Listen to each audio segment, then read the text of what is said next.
Граѓаните од денеска требаше да пазарат поевтино, но поголемиот дел од маркетите неподготвени ја дочекаа владината одлука. Она што можеше да се види од терен е дека некои од маркетите ги имаат намалено цените на повеќе производи, а дел од трговците изгледа чекаа до последно за да ги сменат цените, но до пладне добар дел од нив не беа коригирани. Алфа направи обиколка во поголемите маркети. До вчера белиот леб таму се продаваше за 33 денари, а денеска таа изнесува 29 денари, но не во сите маркети. Во друг поголем маркет има разлика и кај млекото. Од 93 сега е намалена на 71 денар.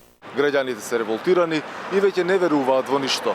Прашуваат како е можно поскапените цени за 10% сега да ги намалат исто така за 10%. Одлуката на владата уште досна синоќа беше објавена во службен весник, а денеска во ниту еден од маркетите ја немаше назначената гарантирана цена, што дополнително ги збуни потрошувачите кои, како што велат, додека не видат со своји очи, повеќе не веруваат во ништо. Мене не ми се верува, да ви кажам искрено. Се ова трчи лъже. Се е фарса. Се е фарса. Кој ќе видат, ќе кажеме. Тоа не е само.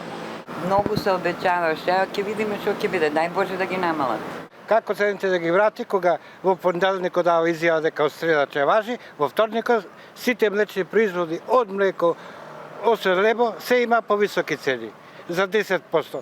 И сега тие повисоки цени од денеска ќе ги симна 10%, што намалување. Кој е тоа намалување?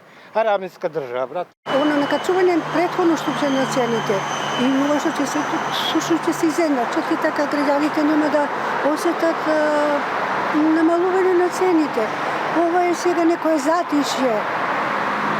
Да не нас граѓаните да ни кажат ева ка правиме, всушност работата е надолу. Со 12.000, 15.000 се живее. Во меѓувреме од економија вела дека ќе им дозволат на маркетите во текот на денот да ги дозалепат ознаките. Инаку цените на добар дел од храната треба да паднат и да се продаваат за 10% поевтино. Станува збор за неколку видови на леб, бисквити, јајца, наполитанки, јогурт, потоа млеко, тестенини, овошји и зеленчук, сирење како и дел од месните производи. Министерот за економија пак е оптимист дека со ваквите мерки инфлацијата до крајот на годинава ќе паднела до 5%. Инаку во текот на цела година власта ги остави цените да заминат до небо, па сега откако се живо поскапе, им текна да носат мерки за ублажување на скапотијата.